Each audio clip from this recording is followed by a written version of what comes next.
Ambil, Bu. Ini pegang. Malas dong kadang. Bu. Apa? Cari, Bu. Ayo, kok amplopnya? Goreng.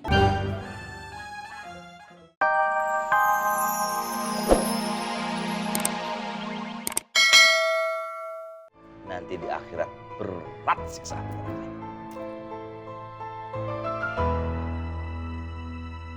Assalamualaikum. Waalaikumsalam. Waalaikumsalam. Dan duduk Dan. Makasih Bang Apoy. Iya. Selamat. Sampai sekarang Diki belum ada kabarnya.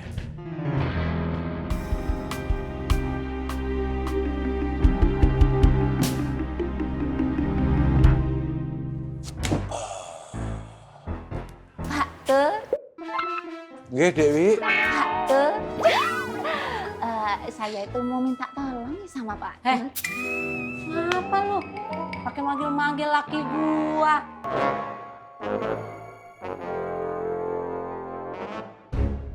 Jadi begini loh Pak Tur, saya ini mau minta tolong sama Pak Tur. Pak Tur mau kan nolongin saya, mau ya mau kan mau dong, ayo pasti mau, ngatur nuwun.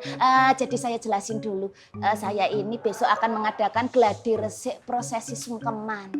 Kebetulan kan kakak saya, Kang Mas Waluyo itu tidak bisa hadir. Maka dari itu saya membutuhkan seseorang yang dituakan. Pilihan itu jatuh kepada Pak Dur. Karena Pak Dur itu selain dituakan, Pak Dur itu juga memang sudah tua.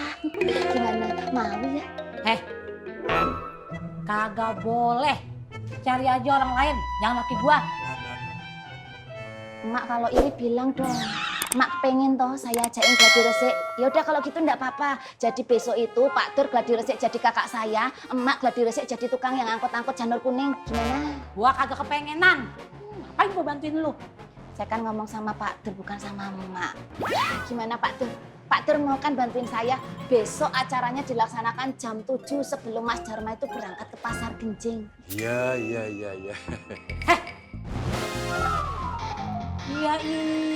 Iya apaan?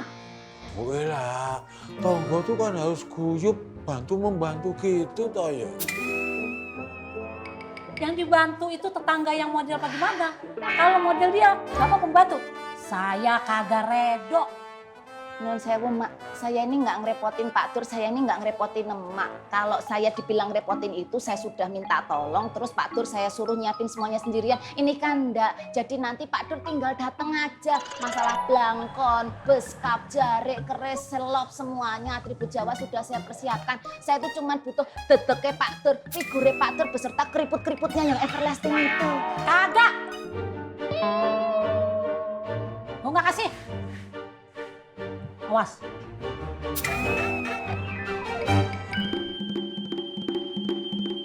Matur nuwun Pak Dur. Assalamualaikum. Waalaikumsalam. Salam. Awas ya.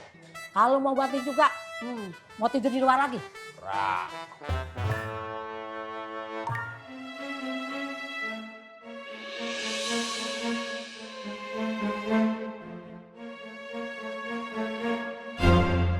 Saya minta Diki mencari gondrong.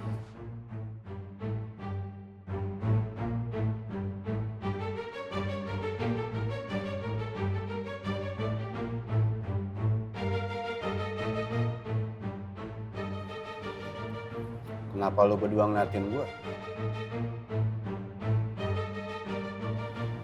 Mau minta pendapat gua?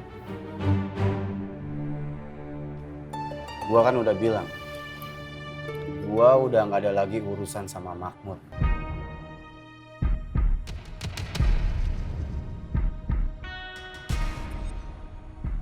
Mat, ini bukan masalah Mahmud. Ini masalah Diki. Diki hilang.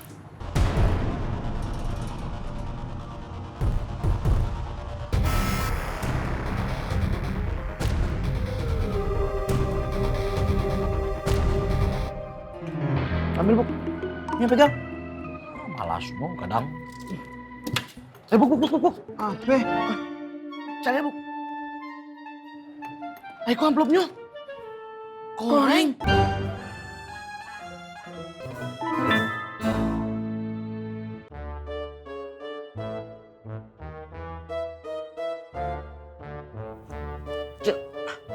geseran dikit apa sih? Ah, nempel lu. Iya ya. Bisa ya?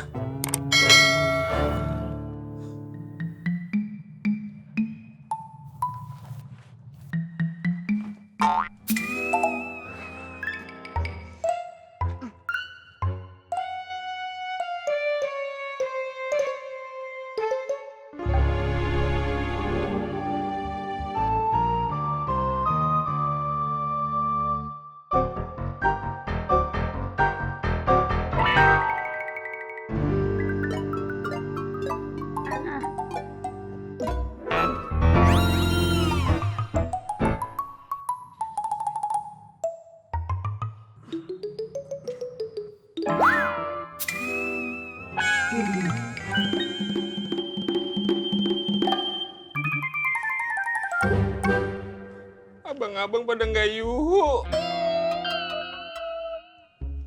Oi, yuhu. Yuhu. Oi, Oi. yuhu. Itu punya Ismet. Kita tidur lagi. Mak. Kenapa? Enggak ngapa-ngapa. Kabur toh? Kamu sih ojo galak-galak apa sih? Orang gak diapa-apain kok. Pergi sendiri. Itu buktinya lari. Terus ngomong Bang Faat gimana besok coba? Duh, iya lagi ya. Turun terus ya. Tidur lagi ah. Gak mau dikejar dulu. Udah tidur lah. Besok ngomong Bang. Sudah. Lumayan dapat bantal. Seharusnya saya tidak membiarkan Diki sendirian ikutin Ceng. Bonda, jangan pernah menyalahkan diri sendiri. Apapun itu sudah atas rencana Allah. Semua ini. Boy, Allah juga ngurusin kayak ginian. Mat, jangankan masalah begini, urusan daun jatuh dari pohon, Allah sudah atur. Allah sampai ngurusin urusan daun jatuh, Boy. Sebegitu. Dan Allah juga sudah mengatur pelaku kejahatan ini, sudah diatur. Di balik itu Allah atur juga siapa yang bakal jadi penolong, perantara yang akan mengatasi semua masalah ini.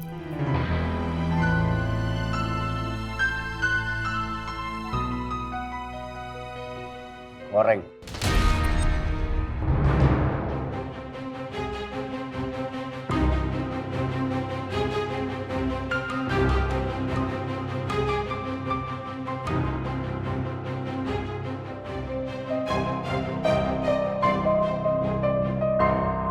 Korek.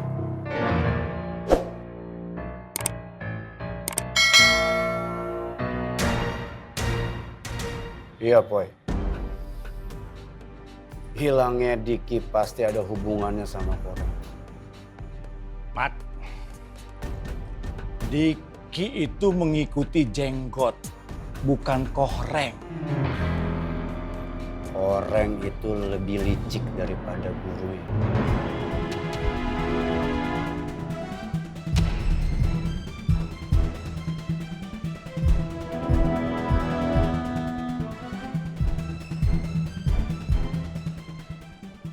Mungkin Koreng sudah mau tobat, udah gulung.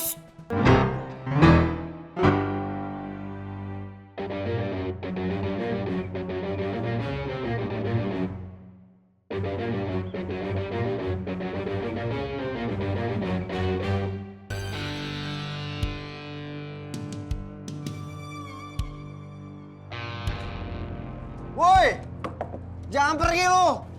Woi, keluar nyanyi. Jangan pergi lu. Tunjukin sama diri lu. Woi.